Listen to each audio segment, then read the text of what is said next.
You guys ready? Yes. How you been? Been fine, thank you. So I'm here with former Representative Vernon Jones, and the last time that we saw you was last year after the RNC, and you were totally ambushed by Black Lives Matter protesters. This dude. What is your position? Tell us a little bit about that experience. Well, it was a very frightening experience. I was caught completely off guard. Here I am, African American, and I'm swarmed by a swarm of bees, Black Lives Matter and Antifa folks, and the yelling and the screaming, and they just kind of just converged on me out of nowhere. And I had a guest, a young woman, and just within a split second, there were 3 police officers that said, "Sir, are you okay?" And they were running in my direction because they saw me. And then some others came, maybe about 8 of them with bicycles. And had not been for the barrier they put around us to keep them from striking us and hitting us, it was a night. It could have just gone either way. The sad thing about it is the way they were kicking the police officer, where they were spitting on the police officer, where they were cursing them out. They were cursing me out. I mean, I'm like, wait a minute, but I'm black. If Black Lives Matter, I'm not a black life. Are you targeting me just because of my choice, my First Amendment, freedom of speech, who I decide I want to support? And you're supposed to be about some kind of social justice? Wait a minute, the height of hypocrisy. No, you're thugs, you're criminals. And they were literally beating on the doors and the windows of the surrounding hotels. And for a moment there, honestly, the only thing I could think of was be calm, because if I react and respond, that would have triggered a more volatile situation. So I continued to walk, be calm, maintain my composure. But I was afraid, and the young woman was afraid. We were afraid for our lives. And if those officers had not been there, you've seen too many pictures where people have been kicked and beat and blooded from head to toe. And they were coming at me to do that. So I thank those police officers from the Washington, D.C. I called the police chief, and I wanted to thank him because they literally put their lives on the line for me, and how they were treating these police officers, including some of them being African American. So this is not about Black Lives Matter. It has nothing to do with this. This is a bunch of crooks, a bunch of criminals. They had not been denounced by Nancy Pelosi, Joe Biden, no Democrats, none of the liberal media.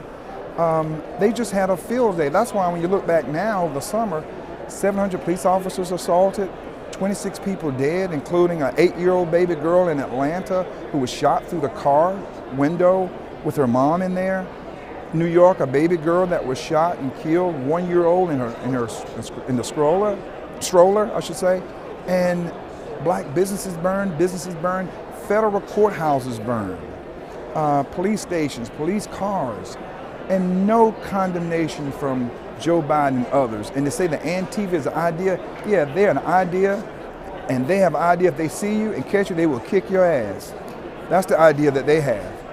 And Joe Biden, I wish he was out there with me. I tell you what, Joe Biden, put on a MAGA hat, or say you're a Republican, get in front of Antifa and see what the hell happens to you, or go to one of those riots that they have, you know?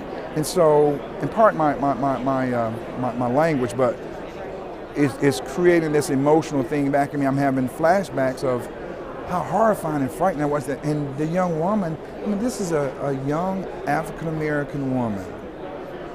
And these were young women out there yelling and screaming and cursing her out too.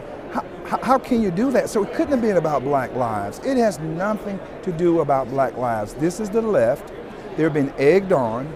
They have an agenda, and that agenda is not good for America. So, I'm not sure if this plays into it or not, but you recently just left the Democrat Party. Can you talk about what your reason, your motivating factor for doing that was? Well, actually, I didn't leave the Democratic Party. The Democratic Party left me. I've always been conservative all my life, but the Democratic Party that I got involved with 30 years ago is not the Democratic Party now. I mean, the Democratic Party is at a position now, they want to open the borders, and they want to let people come in illegally and take those resources and resources from American families and give it to illegals. They come in now and they don't have to be COVID tested. And ironically, Joe Biden is putting them in the same prison cells, if you will, or those facilities that he and Obama did in their administration. But he wanted to criticize Trump for that. So, and Trump got it right. He secured the border, and he was able to stop and release. They start stopping and returning you back. And so, Democrats were supporting that foolishness with opening the borders. I'm not for that. Now, Democrats do not want me to call myself a man. Where are they going now? To show you how it's going full circle, the liberals were okay with transgenders in the beginning participating in female sports. That's male bio transgenders, but now they're now beginning to wait a minute. They see now that biological men and biological women are different. But where the women groups, though, why aren't they coming out? Nancy and others say, wait a minute, biological males should not participate in biological female sports. What did Joe Biden just do? President Trump recognized the difference. President Trump had the Justice Department to join in that suit on, guess what, a young African-American female up in the Northeast who filed a lawsuit because she could have won a medal. And he got the Justice Department involved, the president did, but guess what? Joe Biden came in and had them to drop the case. And his Equality Act, wait a minute. No, that's not about equality. That is a far, far left agenda. And it is destroying traditional families. It's destroying everybody. I am so committed to the values that I grew up with until the Democratic Party does not relate to me on that agenda anymore. So there was nothing for me to do but to, I like to say, I brought a grand new party to the grand old party. Brand new ideas, brand new opportunities, brand new people. And this party is getting off the ground. And President Trump, he opened the door for African Americans like nobody else has in the past 60 years. He proved it by the minority votes that he got as a Republican. And the left, they are horrified by independent thinking black men like me, because we don't believe that just because we're black that we should vote for Joe Biden.